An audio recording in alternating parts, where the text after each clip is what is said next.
Hey guys and girls, how you doing today? Your boy Too Lazy for Life is back with another movie as part of Cycle 8's movie month. All of you Type Moon fans out there, all of you Fate Go fans out there, get hyped, get excited.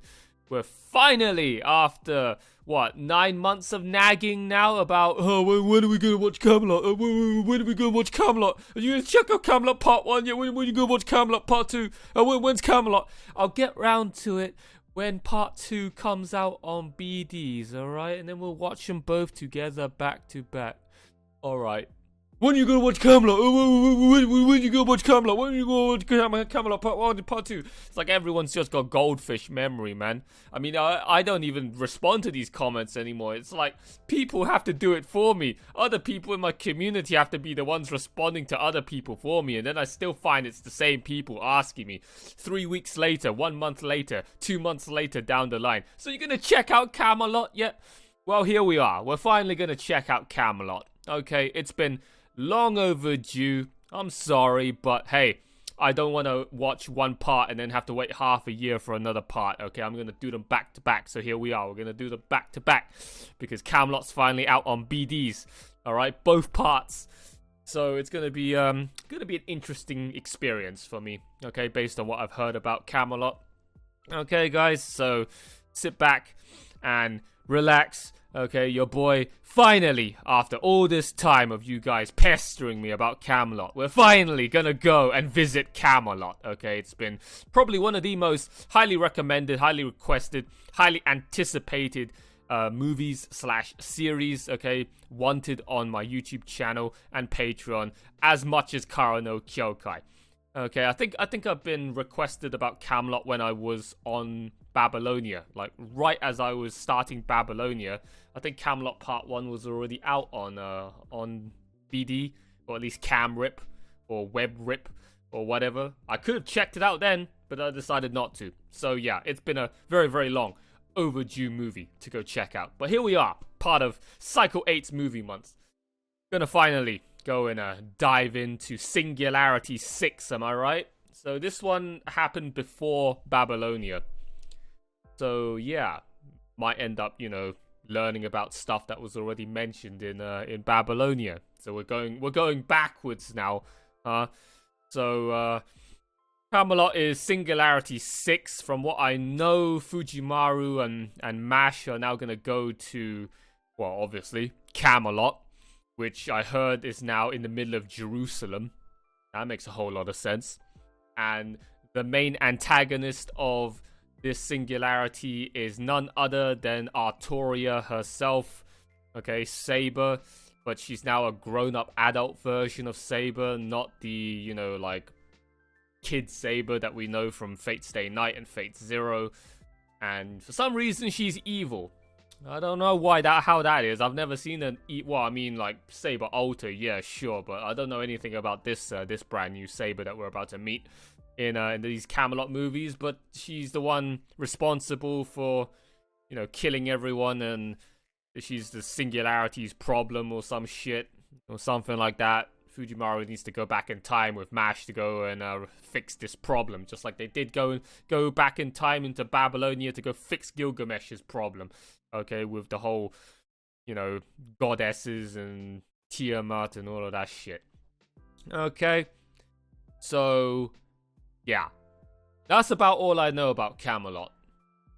I don't think there's anything else. Alright?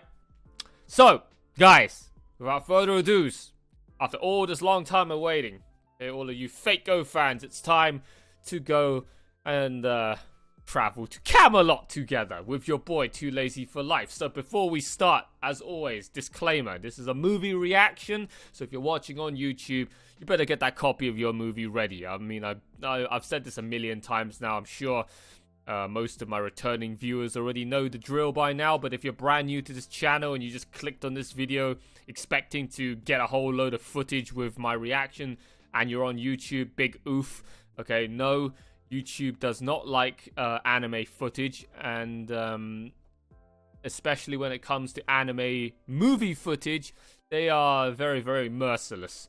okay, when it comes to copyright claims and copyright strikes. Okay, I having to deal with anime footage from TV series in general is already a pain in the ass trying to get through all of YouTube's copyright auto detection shit. Ain't no way I'm gonna be risking it with anime movie footage, especially. That's a one-way ticket to getting yourself cancelled in an instant. So the only thing you're gonna see if you're on YouTube is a black box covering where the footage is supposed to be. There's only gonna be a little tiny slit at the bottom where the subtitles will be, and then there'll be a timer on that black box to help you better sync your movie footage, your video with mine, and be perfectly kept up to date with where my reactions are relative to where I'm at in the movie. Okay, so you guys better get your own copies of your movies and then basically just watch it along with me. It's a watch along, all right? Not only is it a reaction video, but it's a watch along to anyone else that cares to do so. All right, otherwise, you're just going to be sitting here watching my completely out of context experience and reactions, okay, to a dead silent video. All right, guys, so I hope you have those movies ready. Both part 1 and 2, because we'll be going straight into part 2 right after this. Alright, so without further ado, guys, Camelot, part 1. Alright, let's go. 3, 2, 1, let's go.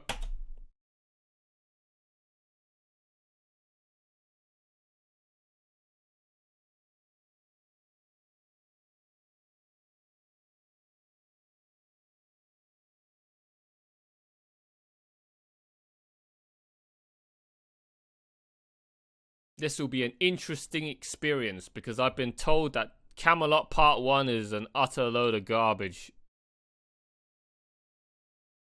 So I'm going to go into it with a fairly open mind.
Wow. This dude is Bedivere, right? I know some stuff about this. He ran around looking for Saber for so long that he ended up somehow in Avalon. That was Merlin, right? Yeah, look, what the fuck is like that's Camelot, right? What the fuck's it doing in the middle of Jerusalem?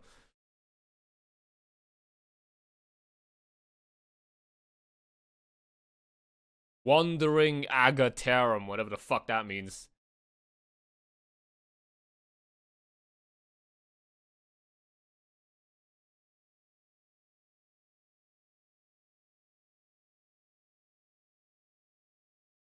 Well, I know that's Mordred. I don't know who the other two are.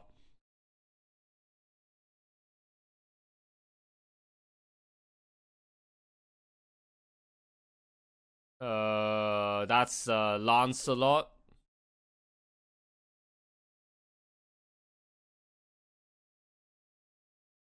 Oh yeah, right. Oh right, I forgot.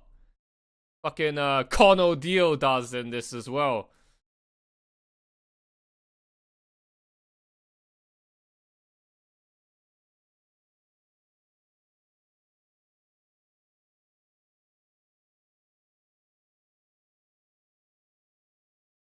Production IG, man.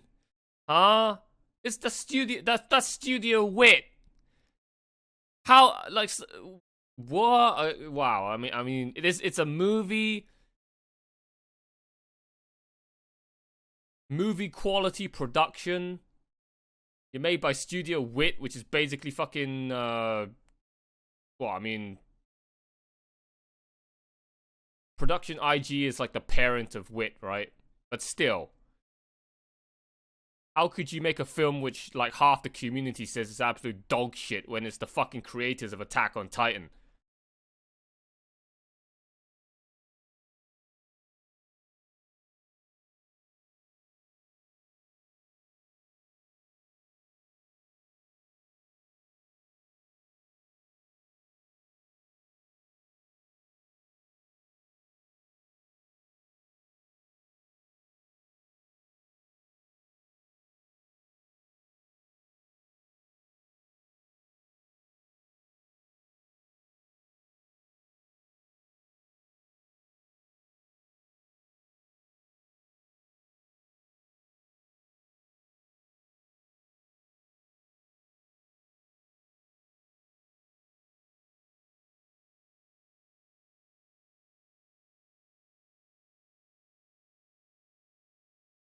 Does not belong to this land.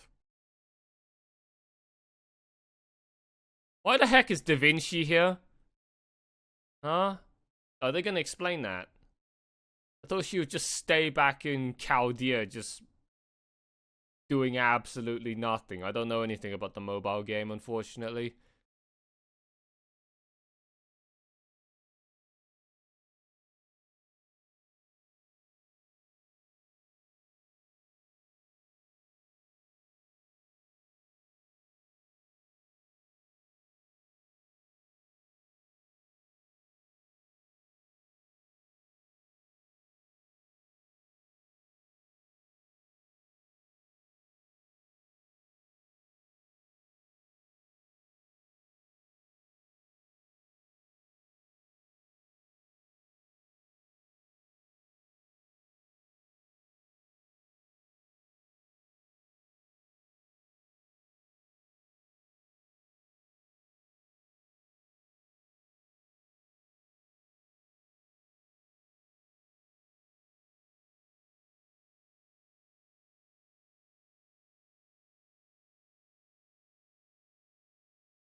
Oh, right, that's what I said, right?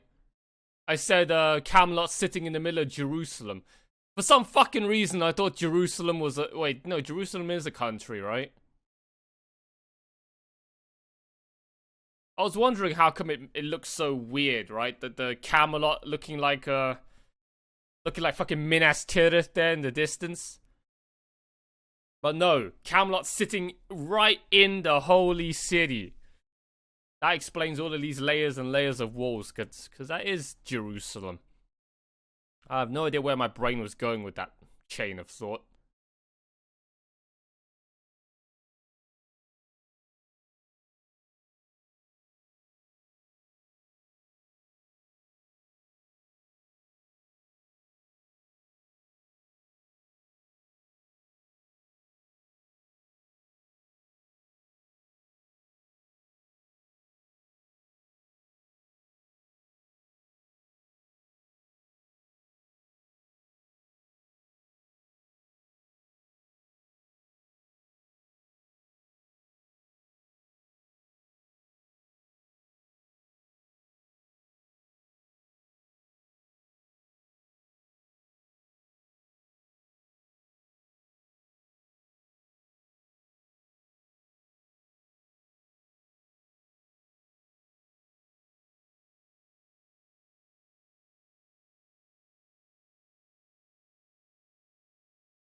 that makes a lot of sense.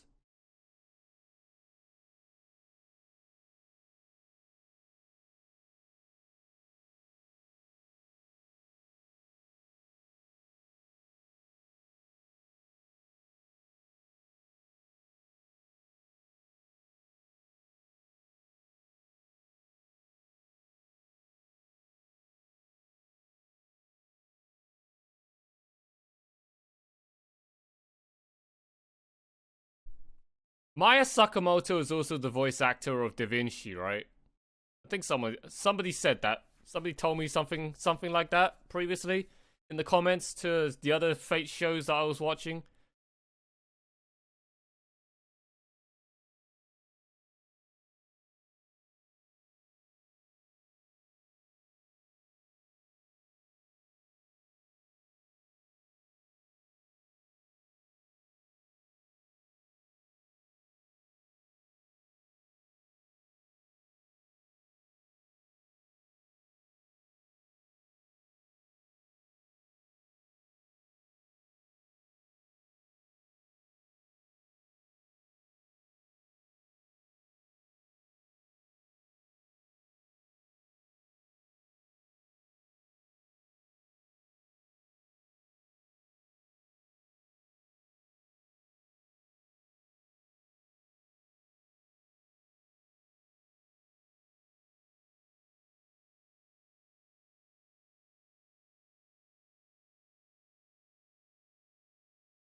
Did he recognize it's a fellow round tabler? Hmm? Something?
A massive pillar of light.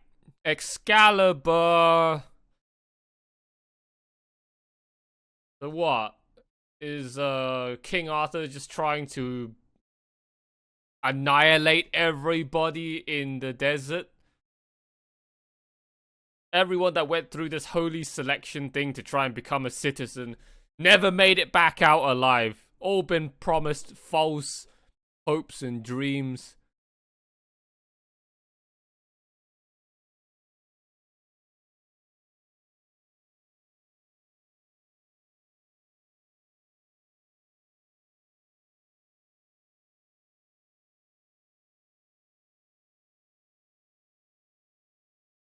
I don't know.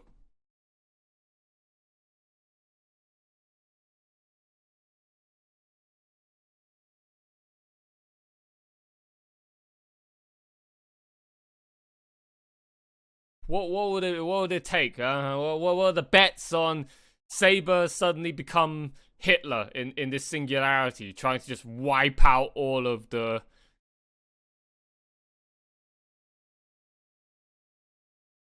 redacted, cancelled. All right.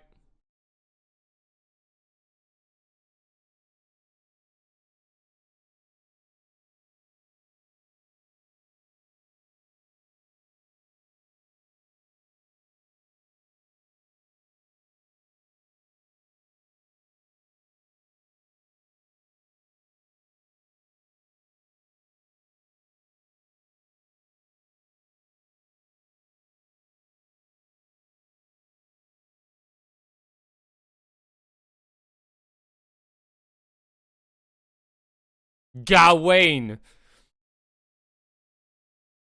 I've heard enough about. I don't know anything about this dude, but I've heard enough about this dude. Everyone cries and complains about this dude when they play the game for the first time and they wipe on him for like 12 hours straight or some shit. It's pretty funny hearing people's stories about that. If they didn't know any better, it's like, oh, the first 5 singularities were so easy, and then they just jump straight into Camelot and get their asses kicked by Gawain.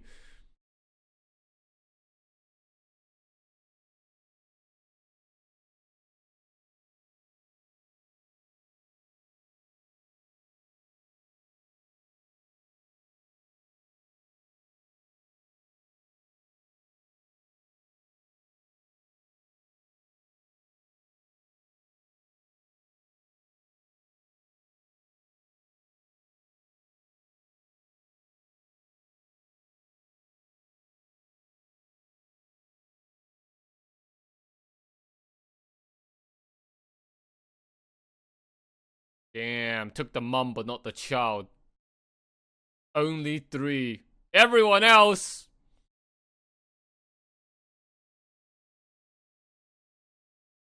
Time to whip out the Tommy guns.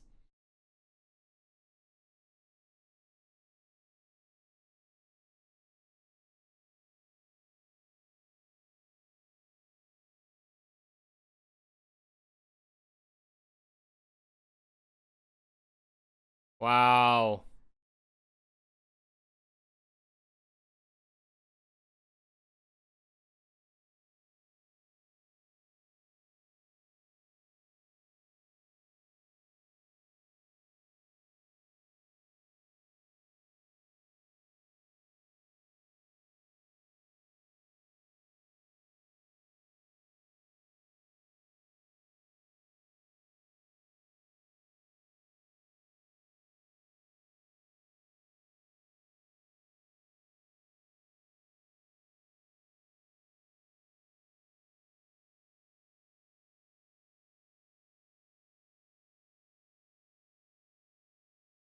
Wait, what?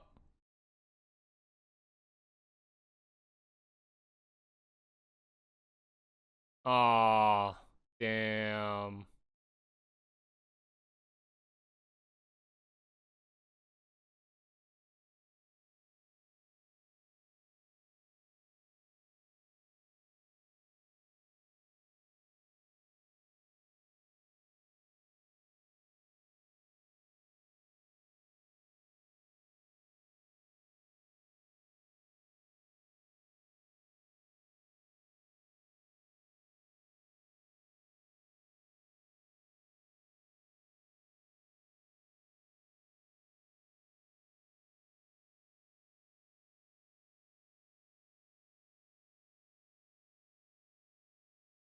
Dude, this guy built like a brick house. Look at the size of him. Actually, in fact, most of the Knights of the Round Table that we've seen so far, they all look so freaking massive.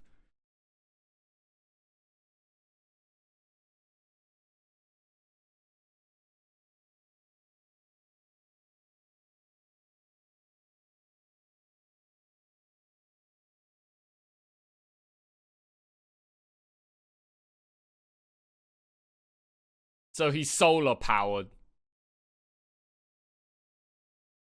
Just block out the sun, bro.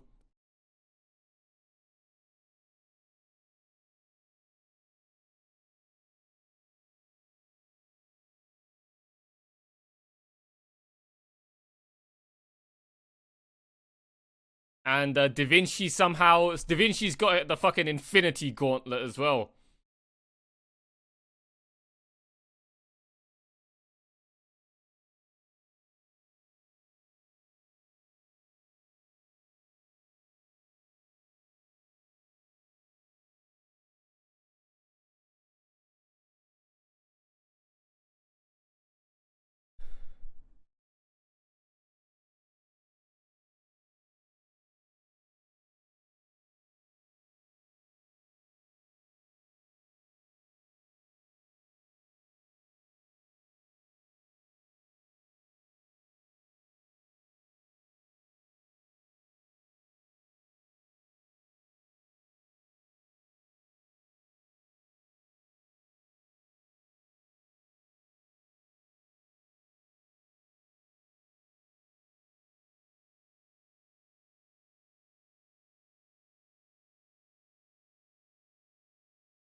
Wow.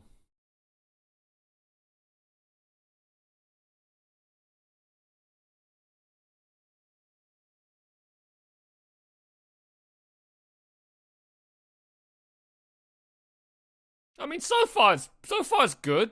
I don't know what people have been complaining about based on just what I'm watching.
If I had to guess... Oh, what's that? Oh, it's that... Oh, it's that dude. If I had to guess, people complained about this film being quote-unquote shit. Okay? Probably because they think it might be rushed. Hmm? Am I right? They think, oh, you know, the pacing of it is bad, took out scenes, rushed, whatever. Because I'm feeling it. Okay, it's still good so far. But what I'm feeling right now from watching this is the events, they're going by really, really quick. One scene changed to another. It's really, really fast.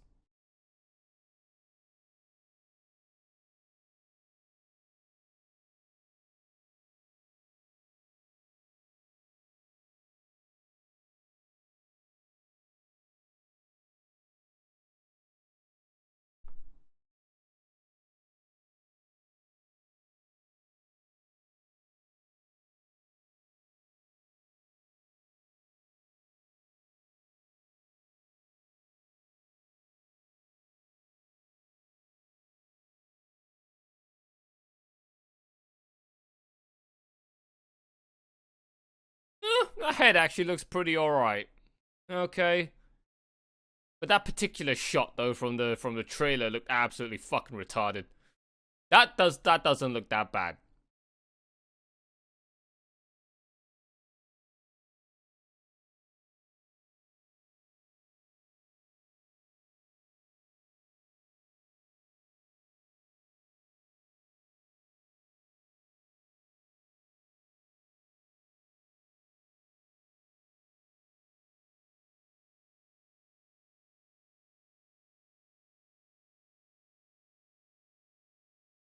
Was that sounded a lot like Merlin speaking right there.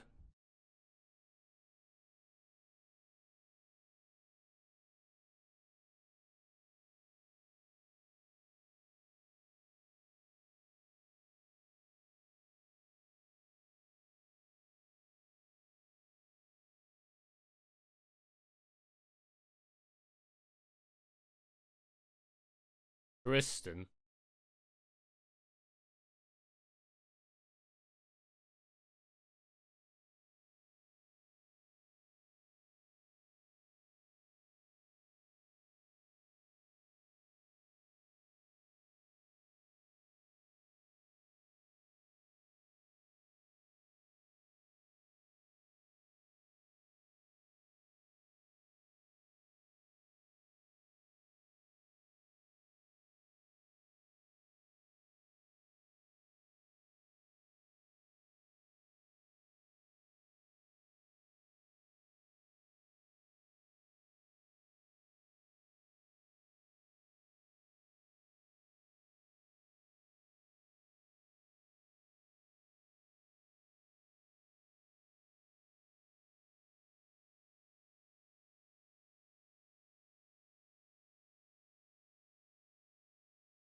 Oh, really?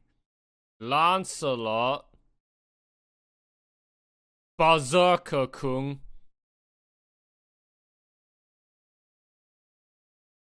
I completely forget when I completely forget about when I'm watching these fake ghost singularities that these servants actually still have their classes. Because they don't make it apparently clear sometimes. Like in Babylonia, I didn't know like half the fucking servants' classes for a good long time. So what the heck is every Knight of the Round Table's class right now in this singularity? Are they all sabers? Like Gawain, he was probably a saber, right?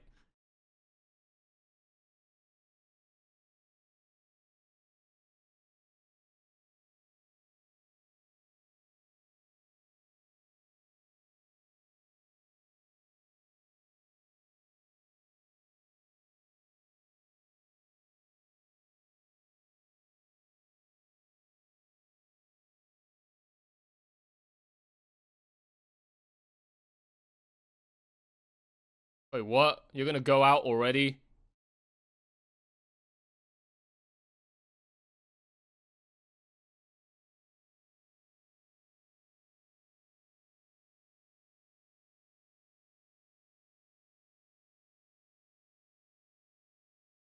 I'm sorry, what? We're only like 20 minutes in. You're gonna fucking kill yourself already?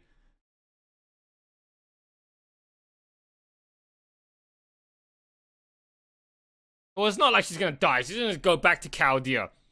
Alright, and go back to sipping on coffee and trolling on Roman.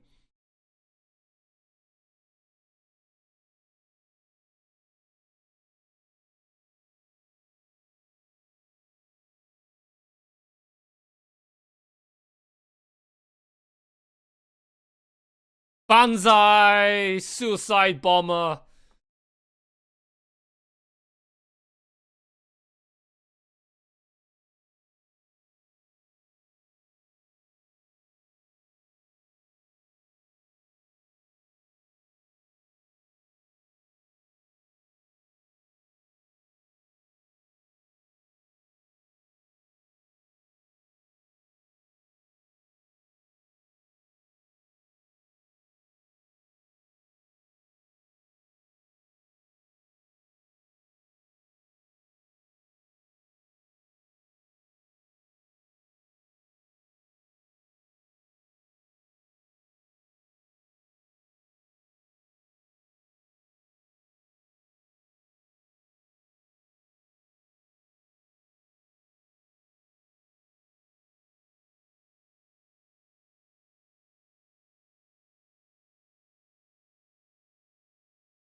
Bruh, Bedivier's like Saber's biggest simp.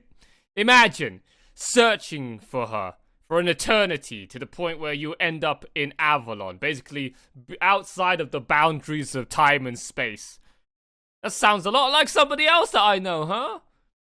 Well, Emiya Shiro searched for. Actually, oh, right, they both searched for the same person. Wow, everybody's a simp for Arturia. Searching for someone so long that you end up going outside of the boundaries of reality and you end up in some other random place to go search for your one true waifu. Oh, right, and then John also did that, right? For, what's his name? The cardboard plank of wood MC from Apocrypha. Sig, right?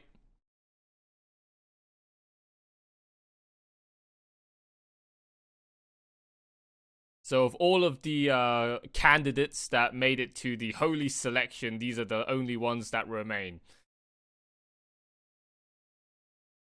Or either that or they picked them up from somewhere else, because I don't know how anybody managed to get out of there.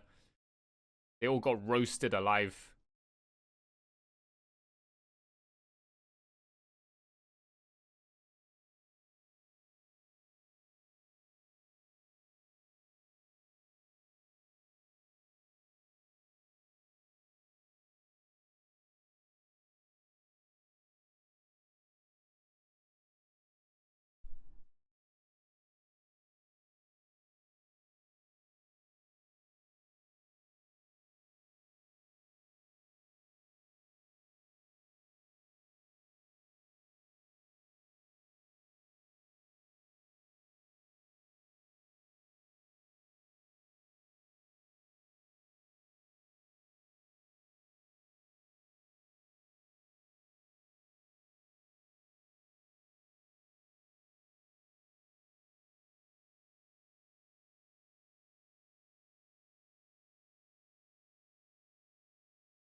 So what? This servant has a giant pet sphinx.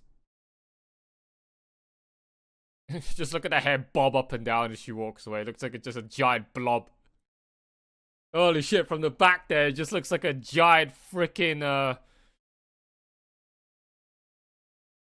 what is it? That marshmallow? I don't remember the name of it. Is it a Yu-Gi-Oh card or is it a Pokemon? See, I've seen it before. It's just a big big chungus, that's it. With the bunny ears as well. That's neither a Pokemon or a Yu-Gi-Oh card. A purple big chungus walking away. I'm surprised that all of these locals are so, willing and accepting of the fact that there's giant monsters and legendary heroes walking around everywhere, because it's like, yep, that makes sense. Alright.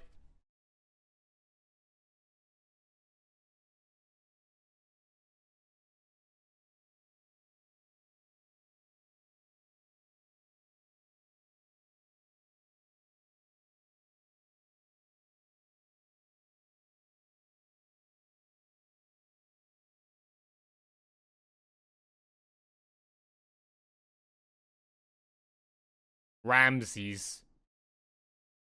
The what? Pharaoh Ramses. I'm pretty sure I've heard that before.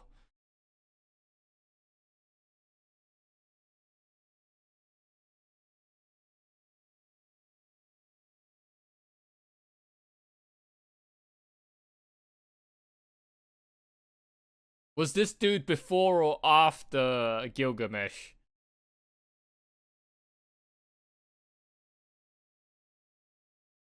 Osmandius.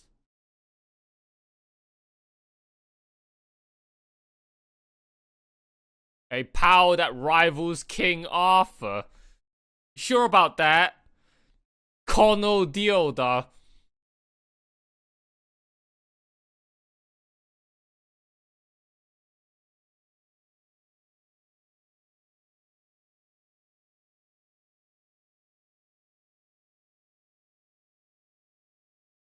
Actually, no, I got it confused. This is a pyramid. I mean, it looks very similar to the ziggurat that Gilgamesh was sitting in Babylonia.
serve me.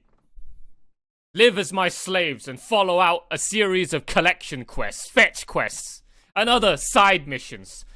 If this was the mobile game. For minimal XP and minimal money. And a tenth of a St. Quartz.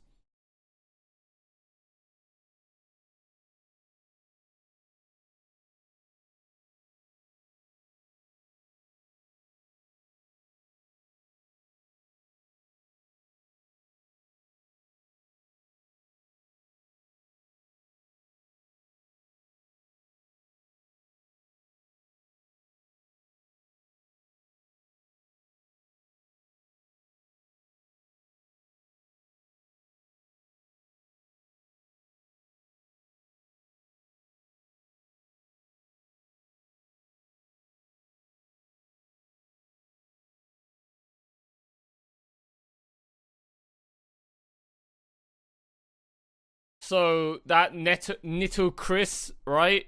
So she's a heroic spirit. So clearly she's somebody famous, right? So what? Is she supposed to be a servant of Kono Dioda? Who was she in real life? How is she even? Well, I mean, she's obviously probably related, right? In the same time era as Osmandius.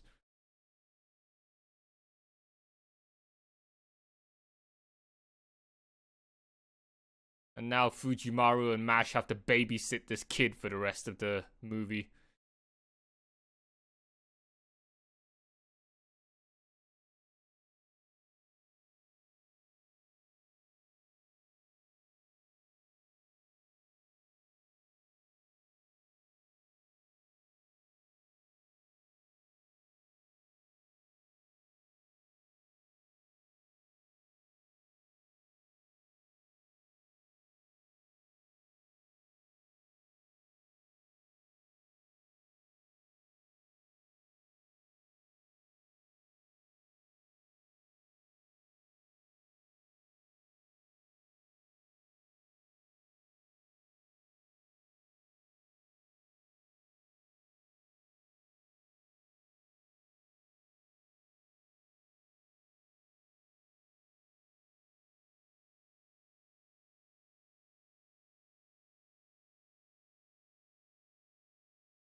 Oh, hello. We didn't even get any fan serve. Well, I mean, we got minimal back in Babylonia, man.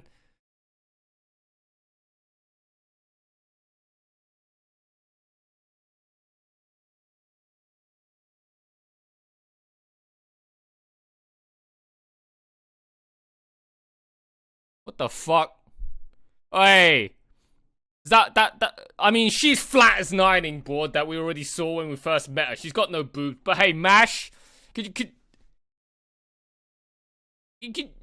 come on. Why?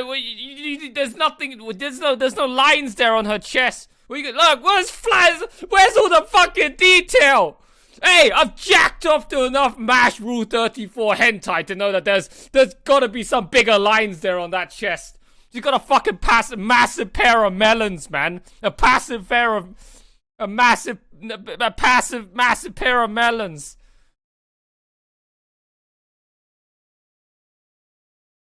I feel robbed and cheated.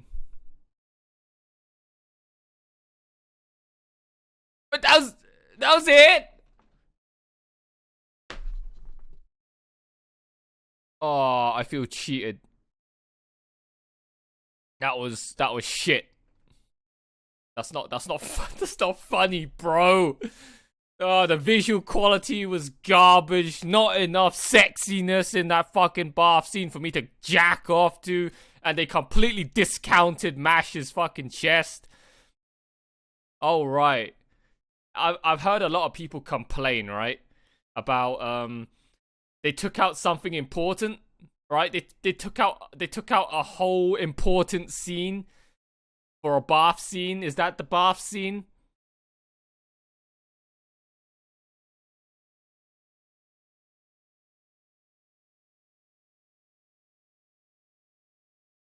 That would be such a shame if they took out something important from the source material just to fit in that, and you call that a bath scene. Yeah, Fujimaru, the embodiment of focus, determination, and sheer willpower.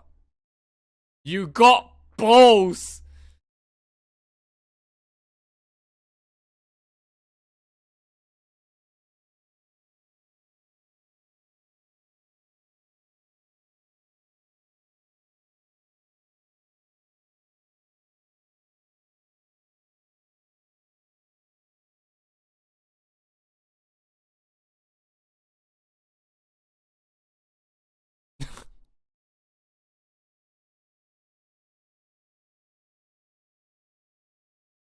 What the heck? What the heck was that air response? That was cute. Hey, at least you got the one with the tits, man.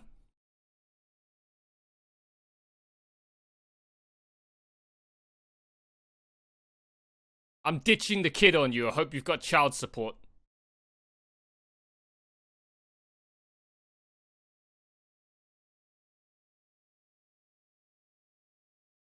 Wow, this guy's just as angry and as arrogant as Con or Dioda. I guess that's why they employed his voice.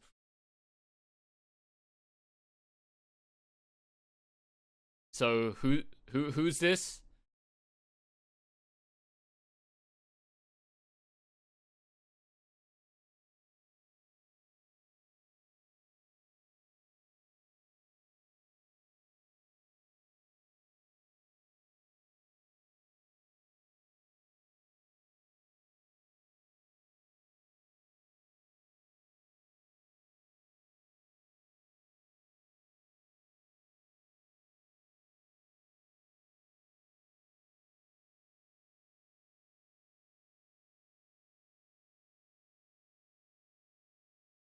We can't pay for child support.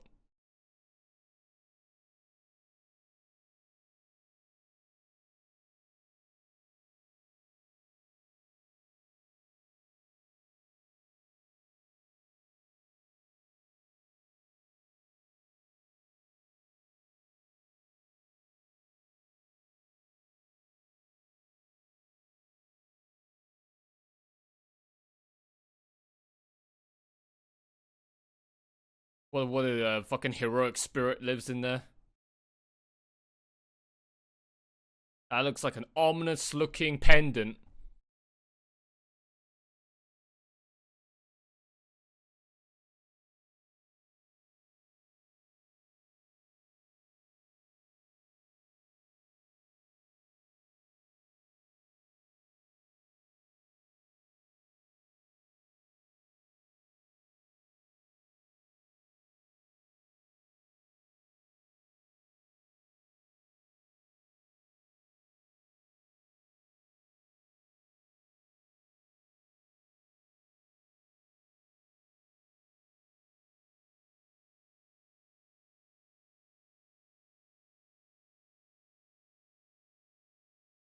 Oh.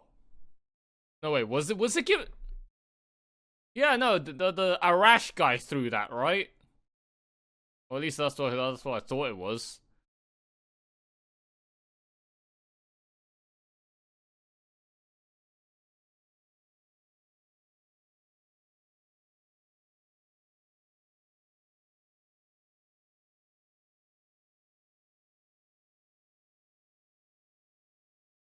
I still can't believe they had Mash naked in this film.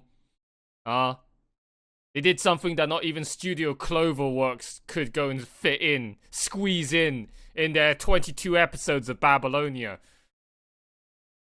And at least they had the decency to put Mash's eggplant tits back on the screen.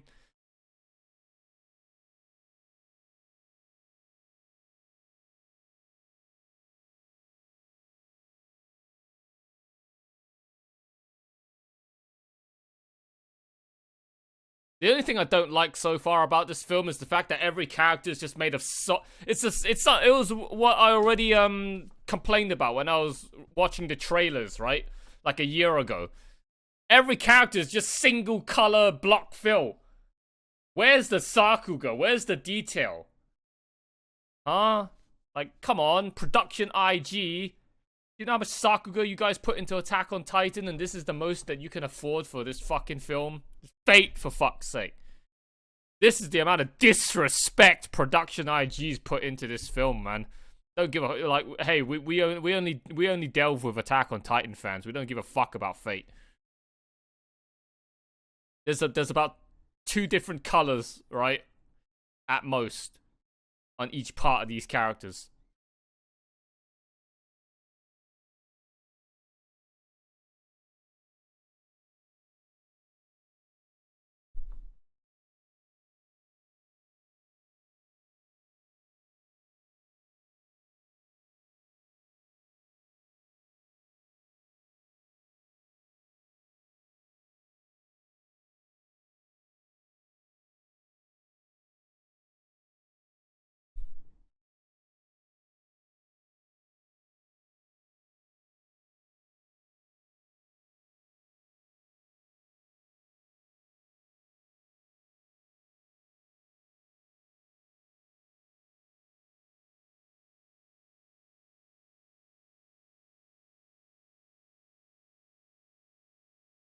There's more detail in a shot like that than there is in the actual animated moving visuals of this movie, man.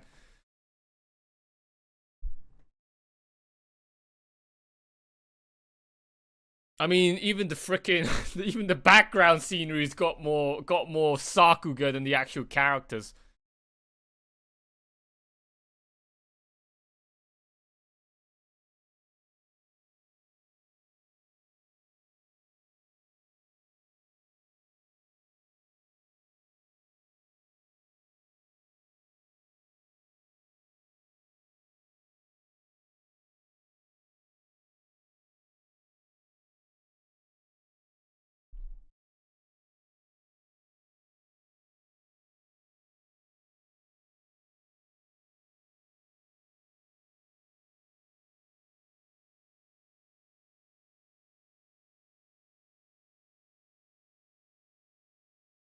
Oh, hey, it's Hassan. It looks like the one from Heaven's Feel.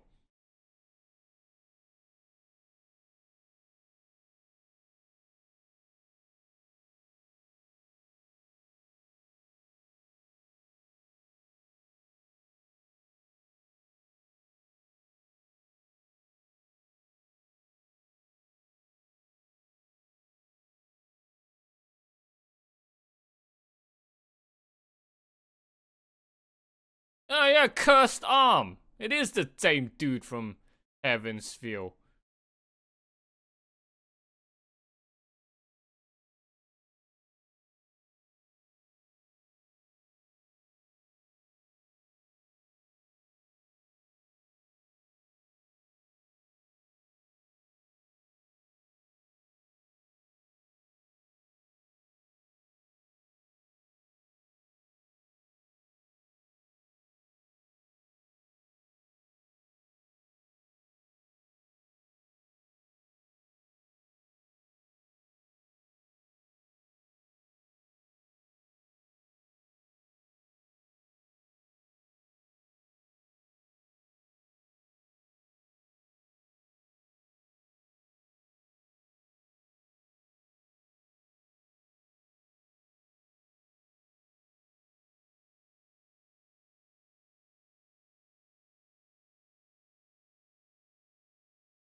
Village Chief. It's so odd to see him now just acting normally after having seen him in Heaven's Feel. Having to serve Zoken.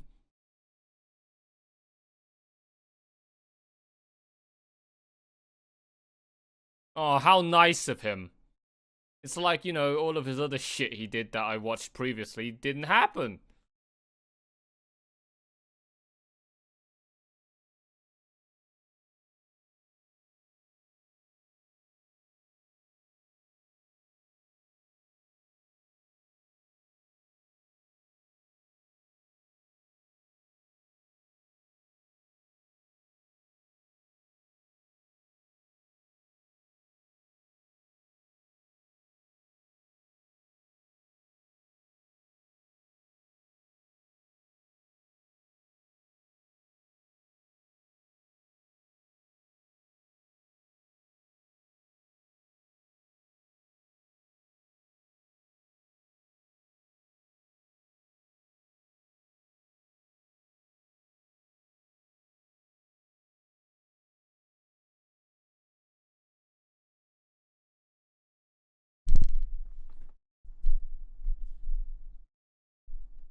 Ah, yes. And now this is probably some random fetch quest, okay, in the game.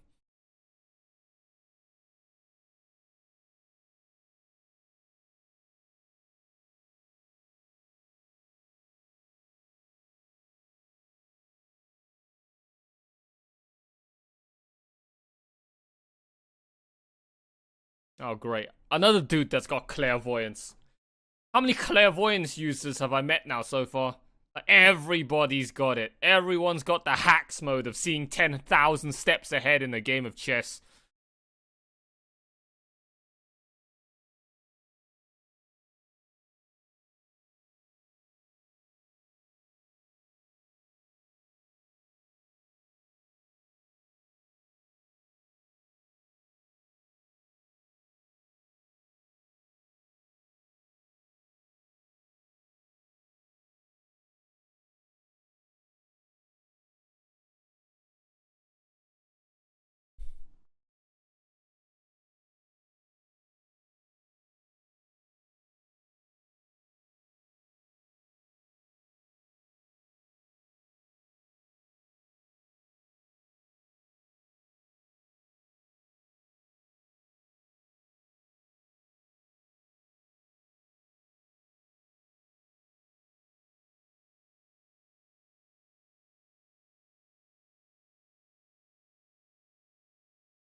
Holy shit. Just look at the size of those fucking planets on that girl. What was her name again? I don't think we ever even got to be introduced. Was it? Or maybe we did. I think Osmandius did. No, Osmandius called her Caster. Never said her real name.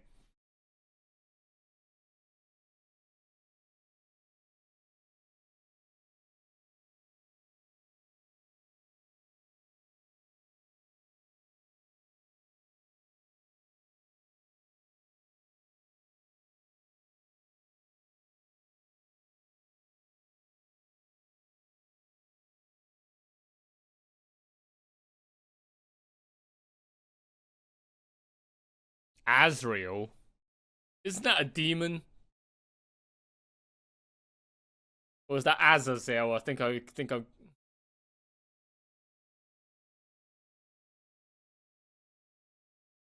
The very first assassin. In there is fucking Grand Assassin.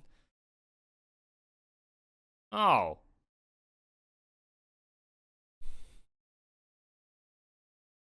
Well, we're actually gonna get to see Grand Assassin in this movie as well. I thought he showed up for the first time in fucking Babylonia. Oh, that's cool.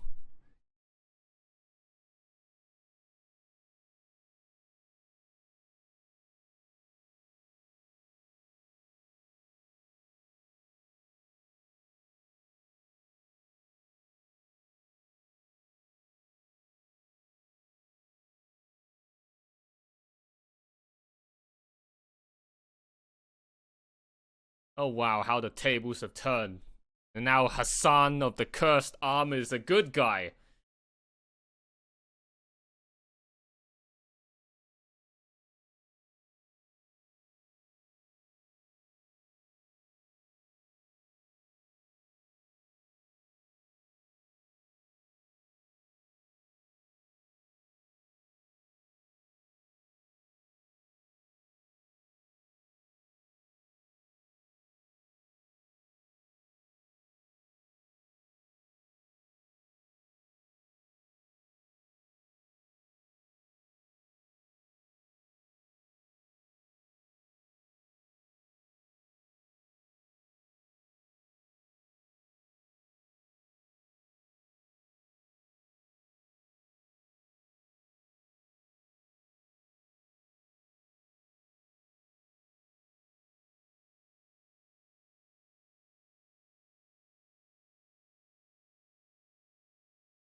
Oh shit.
Wow, Mordred's still as much of an angsty kid as she was in Apocrypha.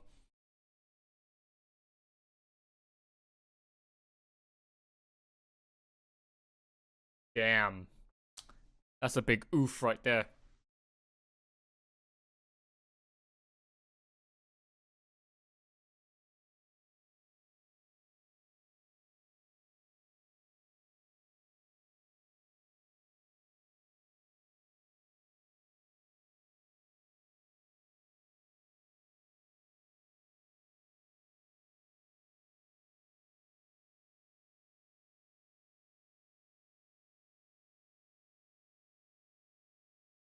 Oh, that was easy.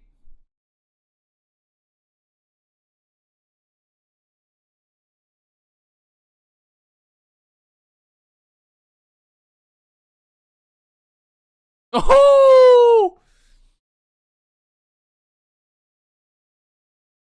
X rank harem protagonist strikes again.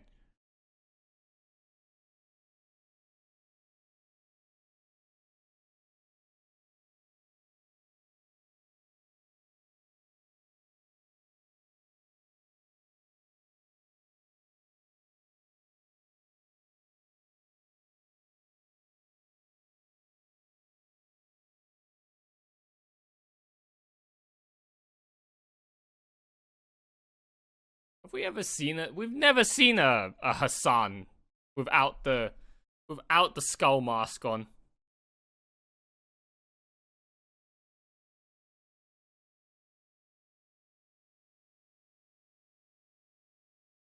Is that the one from Fate Zero? Right? Yeah, we saw a purple haired Hassan of the Thousand Faces in Fate Zero.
I'm not even gonna begin to.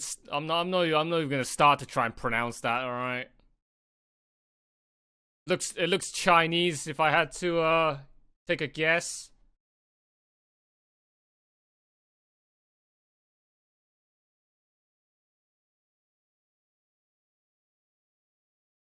What are you, a Shaolin Temple monk?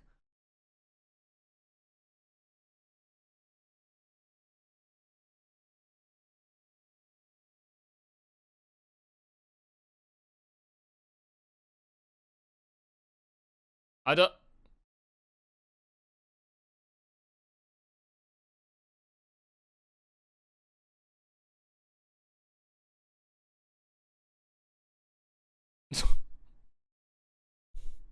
Yep, just you could just pull out the whole block of the wall.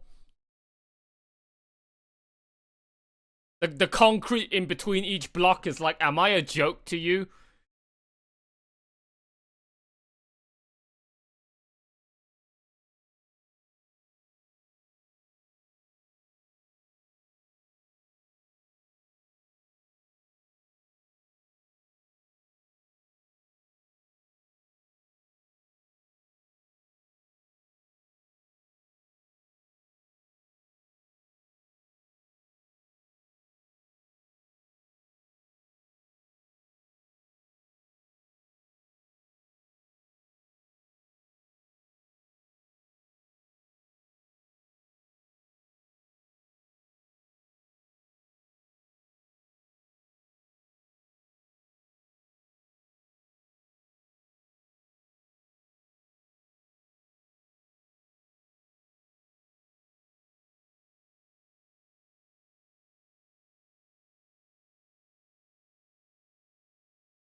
Oh, hey, you made it out alive.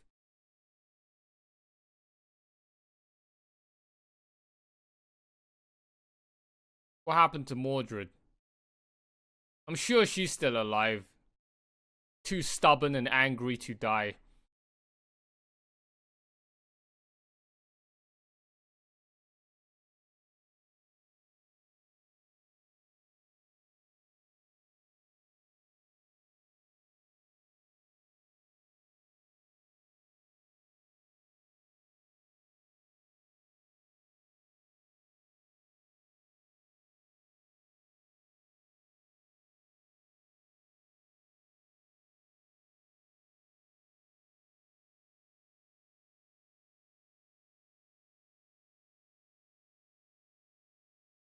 Yeah, Grand Assassin lives in that shrine.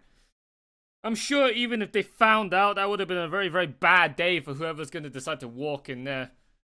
Did you see him demolish everything in Babylonia? With his mouth?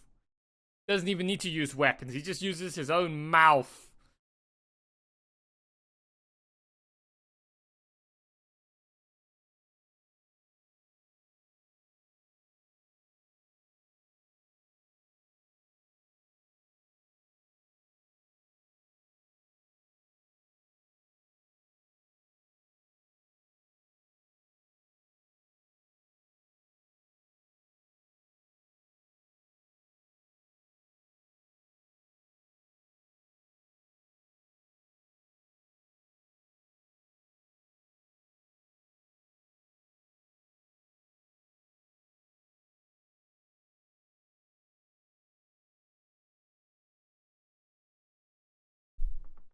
Yeah, that's the spirit. Who needs honor and morals, right, when it comes to killing an enemy? That's not something I'd like to hear from a knight at the round table, man. Like, bruh, what the fuck?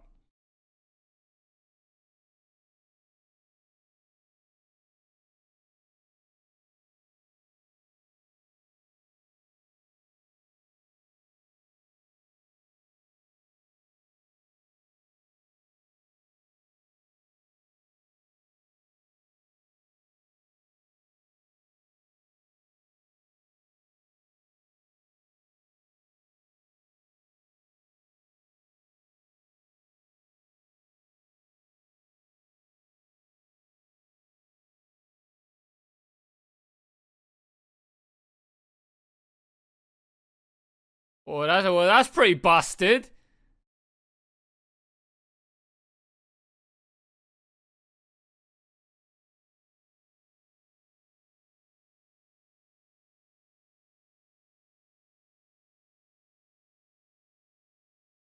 I didn't even know who you were.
That's an interesting weapon.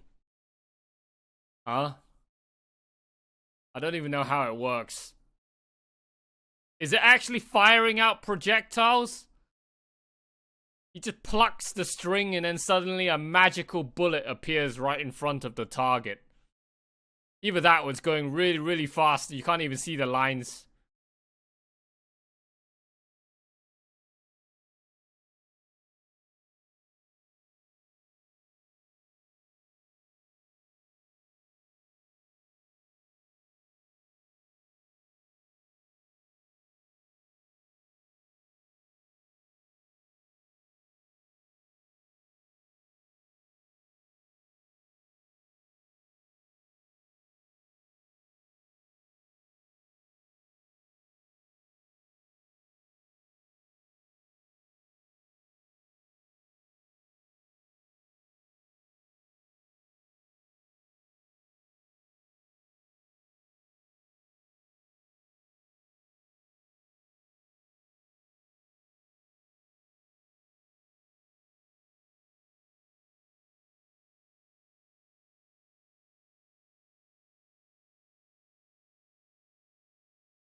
What happened? Oh, what the heck is that?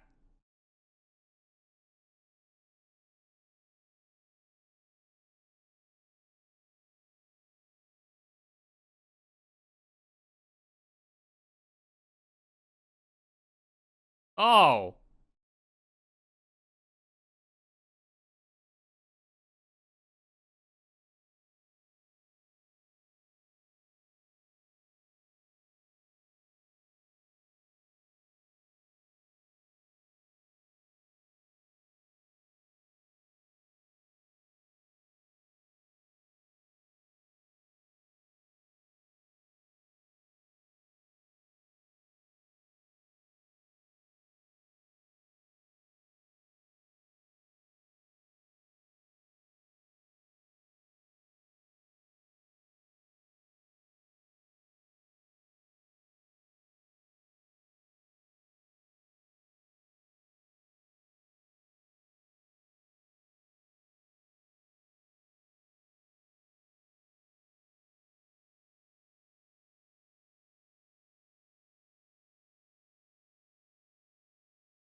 I guess all the budget of this film was put into this one scene, huh?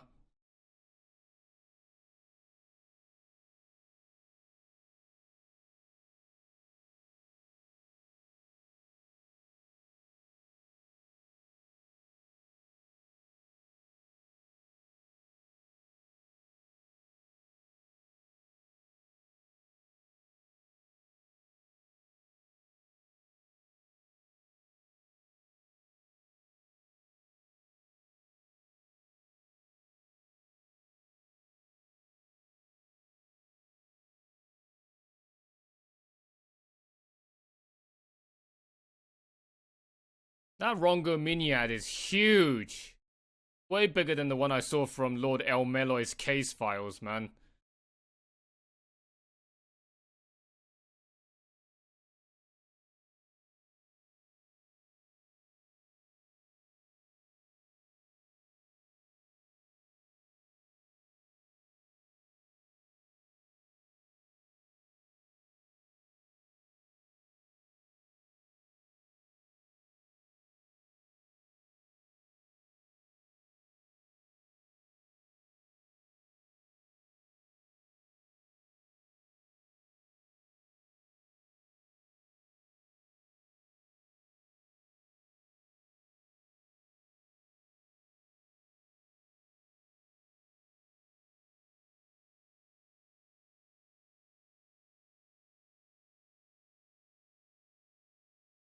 Easily the best moment so far from this film.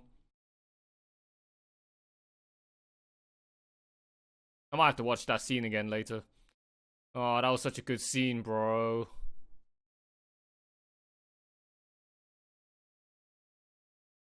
I can spot when the good quality shit comes in. All right, that scene right there, easily better than basically everything else that happened after before it. All right.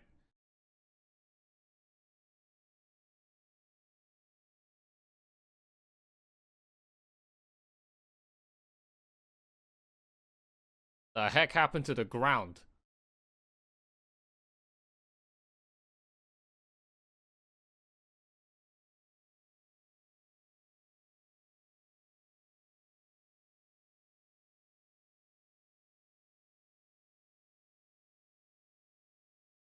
What? What? That's how you end the... What? Excuse me? Oh, that's how they... Okay. If you're gonna cut the film there, okay, my standards of it just... Okay. Okay. Okay. I was not expecting the film to just suddenly end right there. Oh my god. That went by so quick. I felt like hardly anything happened in this damn movie. That was an hour and 30 minutes long. How is that even fucking possible? A 24-minute episode of Attack on Titan had more content crammed into it than this. Either that or I have the memory of a goldfish and everything that happened over the past 1 hour and 30 minutes literally just doesn't exist in my brain anymore.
This is a good song though. I like this song. Ever since I heard it from the trailer.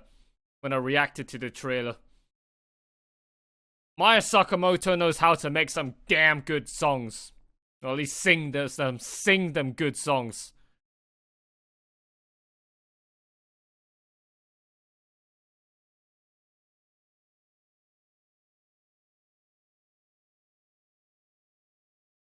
I'll just let the credits play out, and then we'll have a talk, alright? I don't want to talk over any more of this song, alright?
What the fuck is this resolution, man?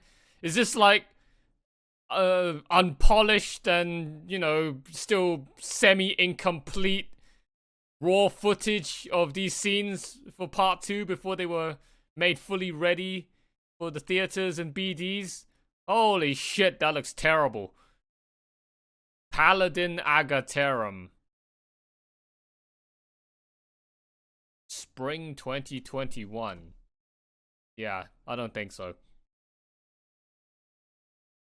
I think it got delayed by like 6 more months after that or something, right? Okay, guys, let's have a talk about what we just watched for the last 1.5 hours, okay? Like, bro, okay, so when I was going into this film, I already heard many mixed reviews about part 1 of Singularity 6 Camelot, the movie made by Production IG. Alright, before we go and talk about that, let's just talk about them reviews, alright? So, those reviews, half of them say it's absolute dog shit. It's like a 3 out of 10. Absolute stinking heaping pile of garbage. And then the other half say it's alright. It's not amazing, but it's alright. Okay? So, I was very conflicted going into this. Like, what level of expectations should I set myself going into this movie based on these very vocal opinions from both sides about how they felt about this film. You have the source material, aka the gacha game players that know the whole story of Camelot, that say that from an adaptation point of view, it's utter garbage, and that they rushed through the whole thing, and that they cut out some important stuff, and, you know, everything's just very lackluster, and Babylonia was way better, and all of that. And then other people, anime only, say that from an anime only point of view, this first part was, you know, it was enjoyable. Okay, I'm gonna go with the second side. I'm gonna go with I'm gonna go with both sides. I'll tell you what I think. Okay, so that's what people told me going into this film. Now I'll tell you what I think. Now that I've seen it, here's my judgment on it.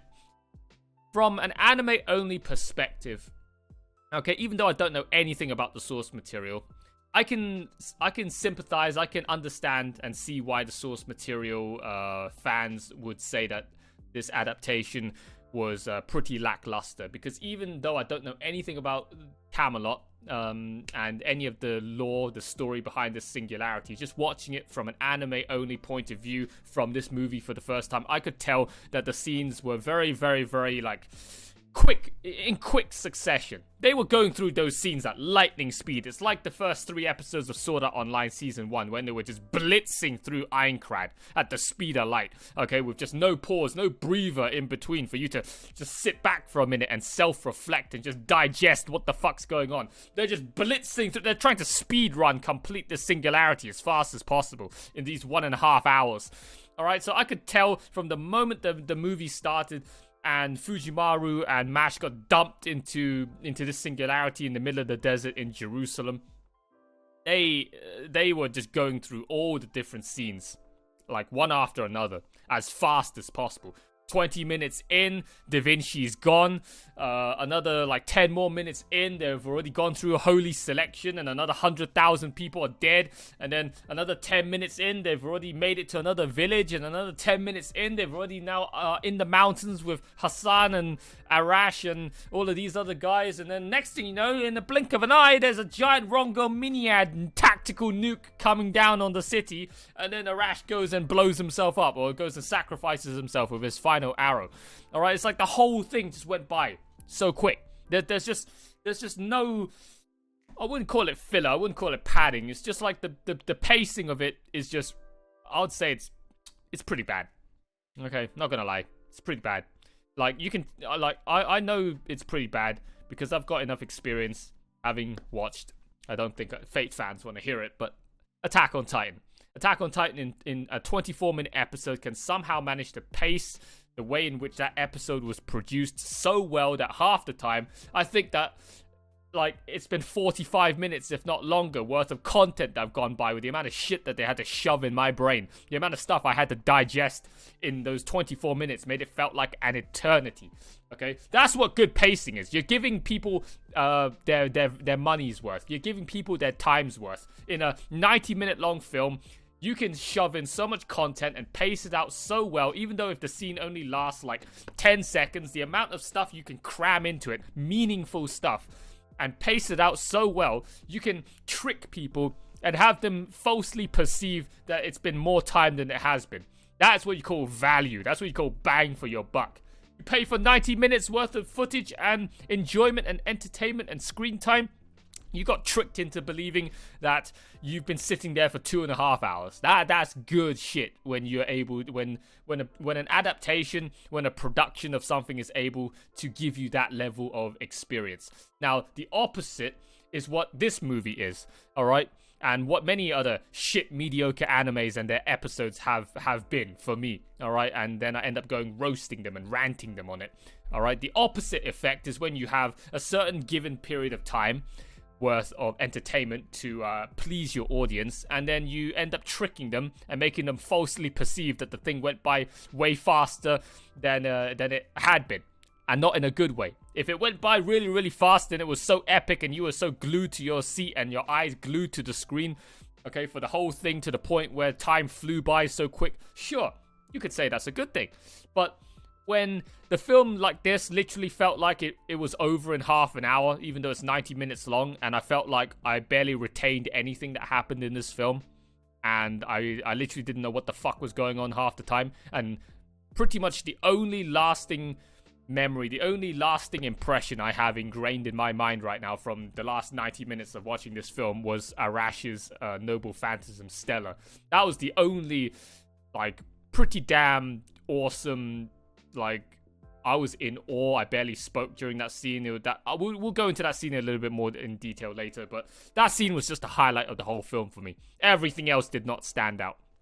And just the pacing of all of the events that happened in this singularity felt like they've just been crammed in so forcefully and so, like, just rushed so much that they all went by so quick. I barely was able to keep up with what the fuck was going on, and then next thing you know, the movie's over, and I felt like I barely learned anything about what happened in this film. So it's the opposite. Okay, I kind of feel cheated. Okay, in that there wasn't as much content in this, meaningful content that I would have liked for 90 minutes, okay, worth of my time.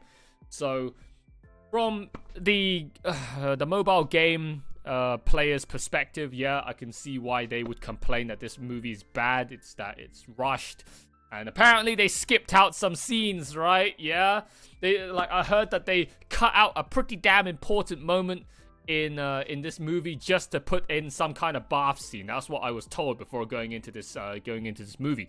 And, well, now that the movie's over, there was only one bath scene, so there couldn't have been any other bath scene that they were referencing. It was that bath scene. Like, holy shit, that bath scene was absolutely garbage. We'll go into that detail later on. All right, but they cut out something important for that. Yo. So again, I can see why source material fans would say that this movie was mediocre. Now, the other side, the anime onlys. From an anime only perspective, other than the fact that it felt, pretty rushed, it was still pretty enjoyable. All right, like I still had a good time. It didn't put me to sleep. All right, compared to some of the other stuff that I've seen previously that would put me to sleep instantly in like 10 minutes. I was thoroughly entertained and fairly impressed. Okay, throughout the whole film. Okay, for part one. Okay, so an anime only perspective, it was good enough. Okay, so that's my general verdict about this film. Now let's go into details about what the heck I just watched. Okay, so the story is that we are now in Singularity 6. Fujimaru and Mash got dumped into the middle of the desert, I guess somewhere in Egypt or something, I don't even know where the fuck Jerusalem is, somewhere in the Middle East, okay, and somehow fucking Camelot just happened to have been constructed there, because it's a singularity, right? It doesn't make sense, hence why it's called a singularity. King Arthur decides to set up his house in the middle of fucking Jerusalem, in the desert, alright, and now she's just wiping everybody out. Like how Hitler was wiping out all the Jews. The Nazis just exterminating everybody. So right now, King Arthur's just there, just apparently giving people salvation. All right, saving humanity by hey, human. I think I've talked about this. I think we joked about this before, right? This stupid idea of, oh, humanity doesn't have to suffer anymore if humanity doesn't have to exist, right? People on the planet don't have to suffer anymore if I just delete them all, then nobody will be suffering. Actually, no, I remember what that joke was. That joke was from Apocrypha, right? With Amaskara Tosaka Renshiro Koto Mine, otherwise known as Marek from Yu-Gi-Oh! Alright? That dude was like, I'm going to be humanity's salvation. I'm gonna save all of mankind. Trying to pull a fucking Kiritsugu and a Emiya Shiro, champion of justice. I will save everybody by using this greater grail and deleting all of mankind from existence. Therefore, nobody will have to suffer anymore, right? If humanity doesn't exist. Haha, forehead. Right? Humanity doesn't have to suffer if humanity doesn't exist to begin with. Yeah, that's logic. That's a very logical explanation, a very logical plan, all right, to carry out. Yeah, that totally fucking makes sense. So yeah, okay, great. So that's basically what King Arthur seems to be doing, based on how I interpreted it in this movie. Okay, she's also gonna delete all of humanity, or at least delete everyone in the local vicinity of her giant castle, all right, and just say, I will save everybody. You guys don't have to suffer anymore. I'm just gonna pixelate you all and send you off into the afterlife.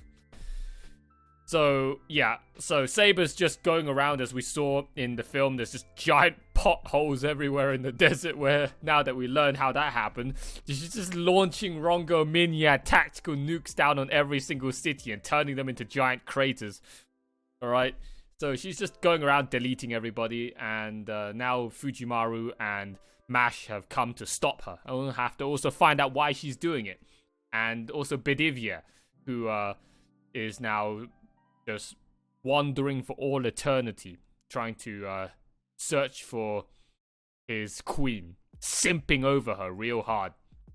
Alright, and to make matters worse, Saber's got her whole entourage, her whole retinue of round table knights that are going to make things very, very difficult for the gang to try and get their job done and get back the Holy Grail and fix the singularity. So that's basically the general gist of what I've learned from watching this movie. Okay, I don't know what the hell they cut out for the sake of that bath scene, but it must have been pretty damn important for people to get so mad about it, and to have something important cut out for that bath scene, to be given that bath scene, oh man, that's extra salt in the wounds. You gotta be extra mad and salty if that's what you got given. You got sacrificed an important scene. I still don't know what the fuck that is. You guys will have to tell me in the comments down below, okay, on YouTube or Patreon or whatever. Okay, you guys got one of your important scenes, key to the story or whatever, robbed from you for that. What a cheap-ass scam of a bath scene, huh? I mean, Neto Christ, from the moment I saw her, even with her clothes on, not that she almost had any to begin with, she's flat as an ironing board. Okay, she's an absolute petan.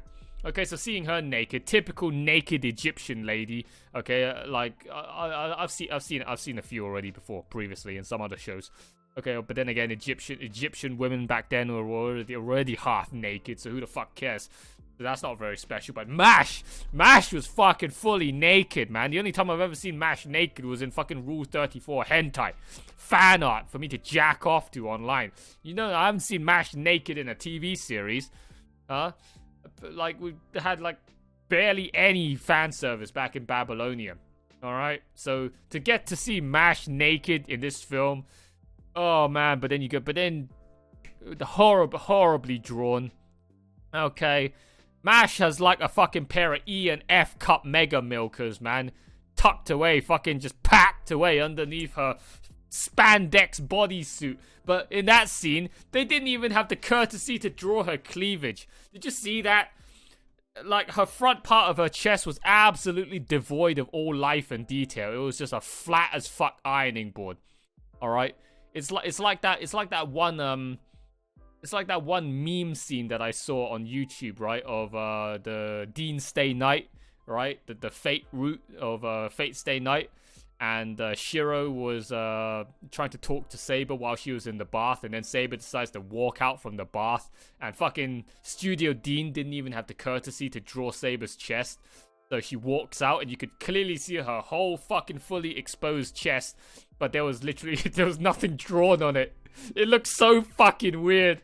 It was just so stupid, man. That's basically what this scene reminded me of. That bath scene. They just, hey, who needs to censor nipples? Who needs to be lewd and show big, massive titties and cleavage and whatnot? Just don't draw it on, all right? Forehead, just don't draw the tits on. Forehead, that'll fix the problem. Fuck censorship, right?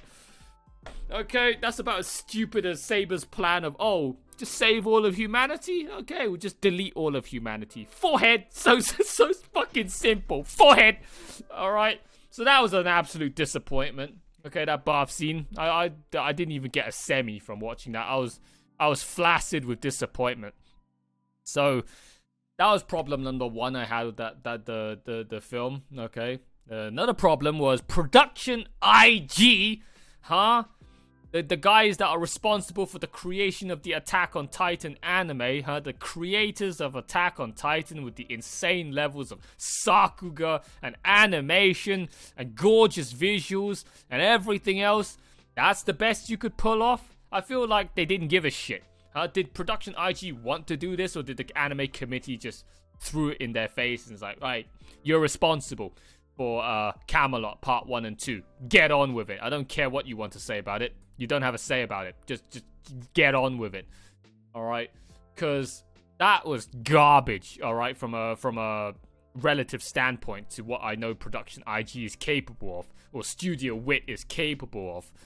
Okay? Like, you go from something as great as Attack on Titan, and that's a TV series, might I add, and now you're doing a movie with a movie quality budget and movie quality production seriousness, and that's the best you could pull off. Even in Arash's final Noble Phantasm scene, there wasn't really a whole lot of animation in that. This whole film had, like, no animation. It's like generic seasonal isekai, just garbage light novel adaptation trash levels of animation. It was mediocre.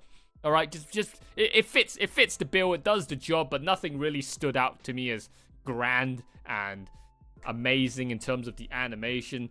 The visuals, like, I even criticized it throughout the video. The visuals were just so, oh, well, I even criticized it before, like 9 months ago when I checked out the trailer. The visuals, I don't like it. Like, why did they go for this super simple, single color, like, block-filled color, paint bucket-filled color design? Is that artistic intent, or did they try to skimp out on production costs? I didn't like that. Okay, like Cloverworks' Babylonia art was way better. Why didn't they just give it to Cloverworks? Cloverworks could have done a way better job with this. Alright, but, you know, whatever. It was still good enough. I was just expecting a little bit more from production IG. Okay, but I guess they didn't care. Okay, at least not for part 1 anyways. Okay, so my final thoughts, my final scores. Okay, I rate it as always: the visuals, the animation, the soundtrack, storyline. Visuals, I'm sorry. Well, I'll talk about that one special scene at the end there. Okay, everything besides Arash's stellar Noble Phantasm scene, the rest of the film can all be bunged into this same overall scoring and categorization. The visuals, it's like a 6 out of 10. All right, like there was no sakuga at all to most of this. It was just meh. It was whatever. Okay, so it's very average. The visual quality, the art, the animation again is like a 6 out of 10 at most. It's just bog standard, mediocre. All the character movements were just about as generic as you can expect from a seasonal anime. The soundtrack, well, I mean, some of the tracks I recognize, I think they were used in Babylonia, right? I think they're just straight up ripped out of the fucking Fate Go mobile game. It's just Fate Go soundtrack. And then you had, you know, Maya Sakamoto's song at the end there, which was cool. I love that song. Now, and then there's the best bit, which was just that that scene that happened at the end there with Arash. That was a great scene. And the storyline, I mean, you know, it was alright. Okay. I mean, I would say it's still a 6 out of 10. Like, Fujimaru and Mash just got dumped into the sink. It's like Babylonia. Babylonia's storyline isn't really that much greater either. It's just, that's what you get when you're adapting a mobile game, when you're adapting a video game.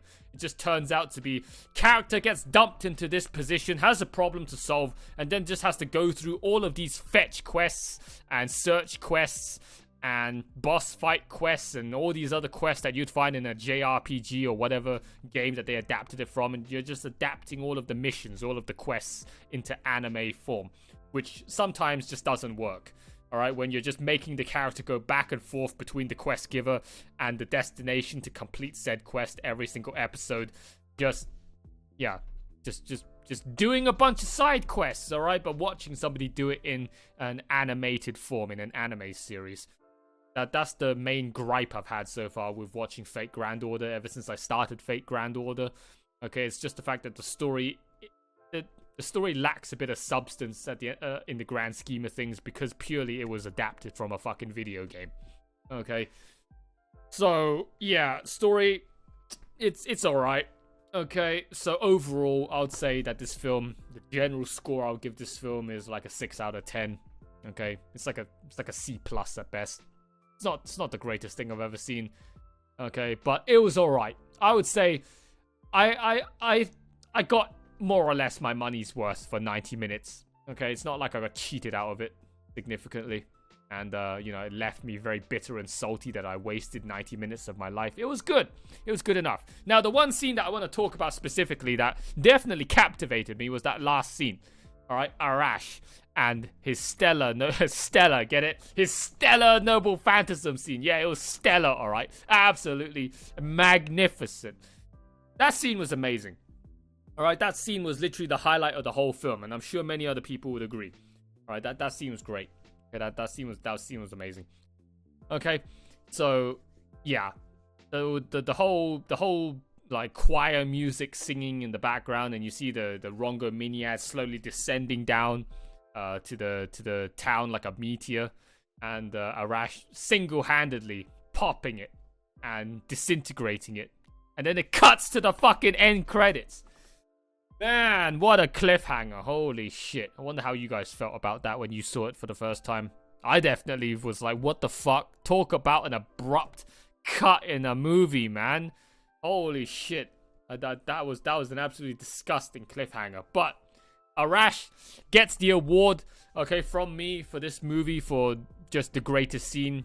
Okay, greatest sacrifice, greatest character moment, okay, from this movie. He 100% stole the show there at the end with his noble phantasm, okay? And then also there was that big-titted, like, fucking Chinese martial art Shaolin monk thing. Forgot her name. Sazang or something like that. Okay, she's fucking, and that's waifu material indeed. Holy shit, you see the size of those fucking planet-sized milkers on her chest? Damn. I think I got a brand new girl I need to go search up Rule 34 hentai with. Fate Go, man, introducing me to a whole world of just triple S tiered waifus and jack-off bait. Alright, so that's it. That's all I want to say about Camelot Part 1, okay? It was alright.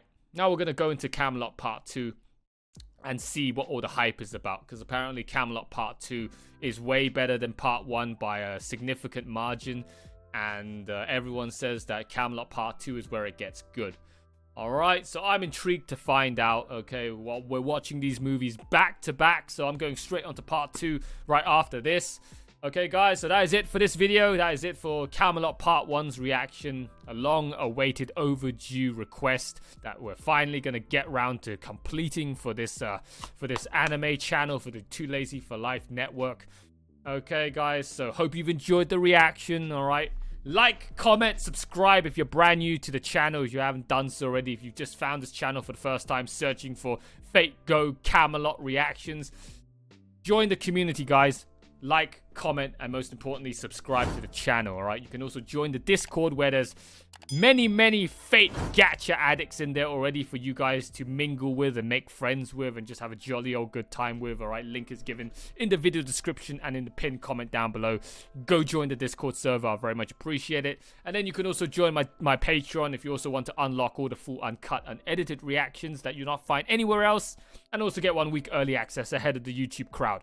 All right. Big massive shout out to all of my existing patrons right now supporting me on Patreon.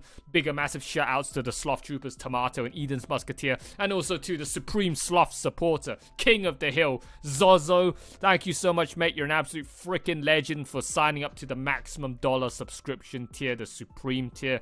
Absolute freaking giga chat, alright?